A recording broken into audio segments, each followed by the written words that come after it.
First of all, it's great to see you. I literally grew up on watching you. You're one of my uncle's favorite drummers.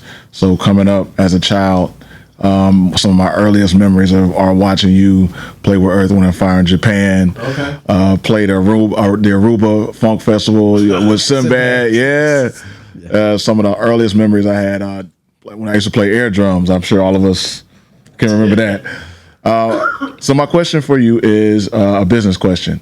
I'm sure at your level now, getting tours and getting work for you is just a phone call or an email. But in the early days where you were building your brand and your name in the industry, how did you network and get into those doors, into those rooms that allowed you to get some of those gigs, like with Earth, Wind and Fire or Bette Midler or the like? It's a combination of doing all the things that I just talked about, being responsible. As far as just kind of getting into the room and becoming the guy that people are looking at, the best advice I can give to you is to, you never know where the blessing is going to come from. So that gig that you think is just an off-brand gig, that might be just the one where somebody sees you on that changes your life, changes your career trajectory. So approach every gig like this is the one that's going to propel me to the next level. Prepare for it, play your buns off, and keep it moving. If you and keep networking, keep playing as much as you possibly can. And I said that about that gig because some guys get into the mind frame where if it's not paying X amount of dollars, then I'm not going to do it or blah, blah, blah. You know what I mean? If you're trying to get out there and network, then you need to take it. You need to take it because it's doing two things. It's getting your face and your brand out there even further, okay? And it's helping you hone your skills even more because you're getting a chance to play. And then if you're doing local gigs with different guys, it's teaching you how to work constructively with a different set of people every different night. You know what I mean? So that's really important. That's really important because a lot of times, a few of the gigs that I've gotten have been because people saw me. For instance, Bette Midler saw me on a tape with Paula Abdul. And I got her gig because when she got ready to put together her tour, I was out with Paula. Paula had the hottest tour that year, right? So I was out with Paula and she told me this whole story. When she got ready to put together her tour, she told her staff, I want Janet Jackson's tour, Paula Abdul's tour, and a couple other people. I think J-Lo was out that year. Bring me their shows. She sat and watched all of those shows, and she said to her staff, I want that drummer. I want blah, blah, blah, blah. And she just picked us out of, just like that. I didn't know her from a can of paint. Never met her. You know what I mean? So you just never know. You never know.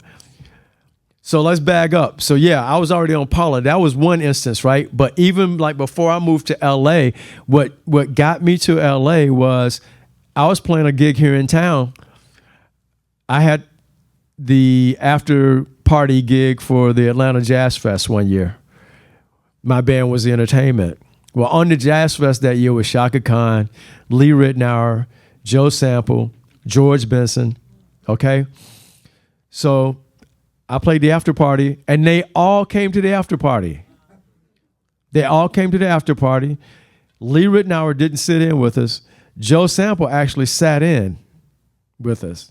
I played with Joe that night, okay? And that's how I got that gig, okay? Joe played with us, and we took a break, and on the break, his manager came over and said, hey, man, Joe, you have any plans to, move to L.A.? Joe's really interested in playing with you. I was like, yeah, I'm moving to L.A. You know what I mean?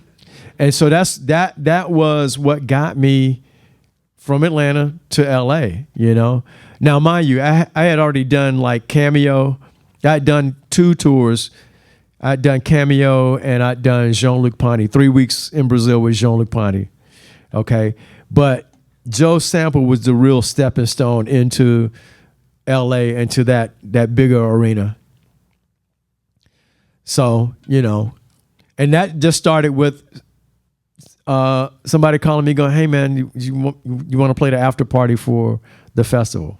Yeah, sure, why not? You know, but had I said, oh, no, I don't want to do it, I would have missed that opportunity. So like I said, you never know where the blessing is going to come from. So stay open, keep networking, and just keep your chops up. You know what I mean? Keep your playing chops up. Keep your attitude chops up, because that's another thing that'll kill you, you know? Because I'm trying to think of who. Okay, so with Eric. Okay, so Eric, I'm going to make this short. Eric, I've had a few experiences where Eric has been kind of like in the room, and then I had a chance to jam with him. I recorded the Lethal Weapon soundtrack with he and David Sanborn years ago, right? And I hadn't seen Eric for a long time, okay? So when he was looking for somebody to take Gad's place, he called Bruce Hornsby looking for me. But one of the things that Bruce told me that he said to the very first thing that he asked Bruce was, how is he as a person? Is he, you know? So those are the types of questions that those types of guys are asking. They're not asking about, can he play? They know I can play. How does he travel? Is he pleasant to be around? Because, you know, on that level, people like Eric Clapton have very tight, small circles, you know? So your attitude and your reputation precedes you. So you want that to be a good one.